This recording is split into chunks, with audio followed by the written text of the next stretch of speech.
Hello friend, this is Amir and you are watching Safety Point. This is the first lecture of Nibos IGC 1 Element 1. तो सबसे पहले हम content देख लेते हैं इस एलिमेंट 1 के अंदर हमें क्या क्या पढ़ना होगा। पहला है हमारा मोरल्स एंड मनी। सेकेंड हमें पढ़ना है regulating health and safety. Third हमें पढ़ना है who does what in organisation. So अगर अभी तक आप सिलेबस आपको नहीं पता है तो आप आई बटन पे क्लिक करके वो वीडियो को देख सकते हैं। उस वीडियो में फुल सिलेबस को एक्सप्लेन किया गया है with comparison with old syllabus. अगर आप अभी तक चैनल को सब्सक्राइब नहीं किए हैं तो प्लीज़ चैनल को सब्सक्राइब कर लेना। फर्स्ट टॉपिक हमारा मोरल्स एंड मनी है। इस टॉपिक के अंदर हमें क्या पढ़ना है? 3 reason for managing health and safety. 3 reason कौन कौन से हैं? सबसे पहला हमारा मोरल रीज़न, सेकंड फाइनेंशियल, उसको इकोनॉमिक भी बोल सकते हैं हम, थर्ड हमारा लीगल और उसे सोशल भी बोलते हैं हम। फर्स्ट रीज़न हमारा मोरल रीज़न है। अगर आपको नोट्स बनाना है तो आप ये कंटेंट को नोट कर सकते हो बिकॉज़ ये मैंने आरआरसी के बुक से ही लिया हुआ है। मैं आपको इसको बस एक्सप्लेन कर देता हूँ मोरल रीज़न होता क्या है। मोरल रीज़न को हिंदी में बोलते हैं हम नैतिक कारण। किसी भी वर्क प्लेस पे हेल्थ एंड सेफ्टी को मैनेज करना बहुत इंपॉर्टेंट होता है हर एक ऑर्गेनाइजेशन के लिए। बिकॉज़ अगर health and safety properly manage नहीं होगा वहाँ पे तो वो एक्सीडेंट का एक कारण भी बन सकता है। अगर एक्सीडेंट होगा तो आपको पता है वहाँ पे फटल भी हो सकता है, पर्सन इंजर्ड भी हो सकता है, पर्सन बीमार भी पड़ सकता है, जो कि टोटली अनएक्सेप्टेबल है किसी भी सोसाइटी के अंदर। और वो वर्क प्लेस पे मोरालिटी सारे वर्कर्स का डाउन भी हो जाता है कि मैं इस इंडस्ट्री में काम नहीं करूँगा, यहाँ पे मैं सेफ़ नहीं हूँ। सो ये एक रीज़न होता है हेल्थ एंड सेफ्टी को मैनेज करने के लिए ऑर्गेनाइजेशन के अंदर, जिसे हम मोरल रीज़न कहते हैं।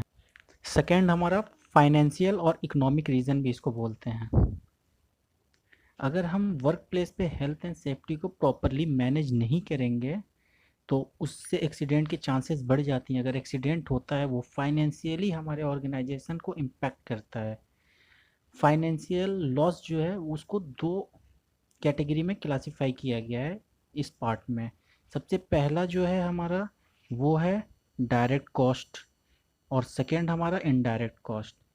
इसके अंदर ही हमारा इंश्योर्ड कॉस्ट भी आता है और एक अनइंश्योर्ड कॉस्ट भी आता है।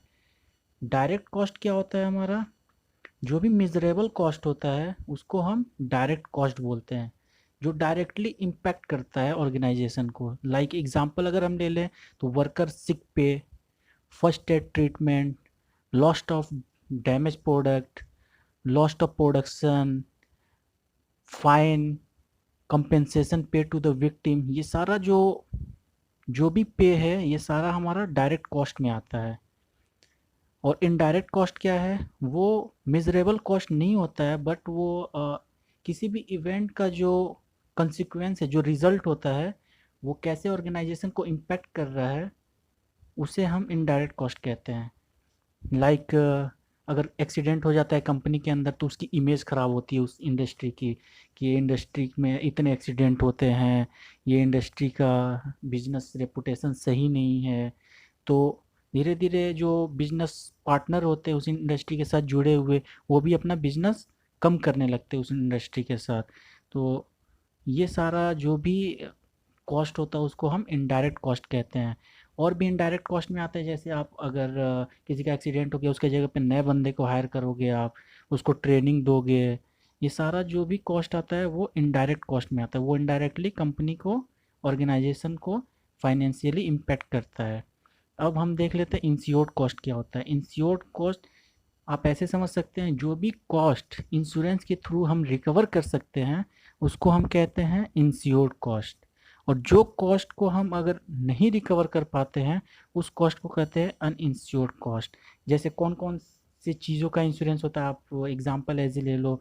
आप गाड़ी का इंश्योरेंस कराते हो, बाइक का, कार का, तो कुछ भी डैमेज होता है तो आप उसको इंश्योरेंस क्लेम कर सकते हो। वैसे ही ऑर्गेनाइजेशन में भी होता है, वो बहुत सारी चीज़ों का इंश्योरेंस करा रखते हैं। जैसे प्लांट में जो भी कुछ प्रोडक्ट्स होते हैं उनका इंश्योरेंस करा रखते हैं, वो इक्विपमेंट का करा रखते हैं, मेडिकल करा रखते हैं, वर्करों का इंश्योरेंस करा रखते हैं कि उससे कंपनसेशन हम दे पाएँ। तो ये सारे जो भी कॉस्ट इंश्योरेंस के थ्रू रिकवर कर सकते हैं उसको हम इंश्योर्ड कॉस्ट कहते हैं, और जिसे हम रिकवर नहीं कर पाते हैं उसे अनइंश्योर्ड कॉस्ट कहते हैं। जैसे criminal fine and legal cost, production delay, down time, ये सारा कॉस्ट को हम इंश्योरेंस उस चीज़ों का नहीं करा पाते हैं, सो इस ये कैटेगरी अनइंश्योर्ड कॉस्ट में चली जाती है। लीगल और सोशल रीज़न, लीगल और सोशल रीज़न को हम बोलते हैं हिंदी में कानूनी कारण। किसी भी ऑर्गेनाइजेशन को सेटअप करने के लिए वहाँ के नेशनल लॉ को फॉलो करना मस्ट होता है। सो हेल्थ एंड सेफ्टी के लिए नेशनल लॉ भी है, इंटरनेशनल लॉ भी है। सो अगर कंपनी किसी एरिया में अगर सेटअप हो रही है तो वहाँ के जो नेशनल लॉ होगा उसको आप उस कंट्री के नेशनल लॉ को इम्प्लीमेंट करोगे। तो एम्प्लॉयर का रिस्पॉन्सिबिलिटी होता है कि वो safe place of work provide करे, safe plant and equipment provide करे, सेफ सिस्टम ऑफ वर्क होना चाहिए, उनका जो भी प्रोसेस है वर्क करने का वो बिल्कुल सेफ होना चाहिए, वर्करों को ट्रेनिंग प्रोवाइड होना चाहिए, उनको प्रॉपर सुपरविज़न देनी होगी, और स्टाफ जो भी होंगे वो कम्पिटेंस होंगे ताकि हेल्थ एंड सेफ्टी को प्रॉपरली मैनेज कर पाएँ। और ये चारों चीज़ अगर प्रॉपरली प्रोवाइड करते हैं एम्प्लॉयर, इस वजह से हमारा जो भी एक्सीडेंट रेट है वो इंडस्ट्री में कम हो जाती है और health and safety properly manage होती है इंडस्ट्री के अंदर। एलिमेंट वन के और भी 2 टॉपिक बचे हुए हैं, उसे हम नेक्स्ट 2 वीडियो में कवर करेंगे। सो अगर आप अभी तक चैनल को सब्सक्राइब नहीं किए हैं तो प्लीज़ चैनल को सब्सक्राइब कर लेना और बेल आइकन को प्रेस कर देना ताकि जब भी मैं वीडियो बना के अपलोड करूँ आपको नोटिफिकेशन मिल जाए।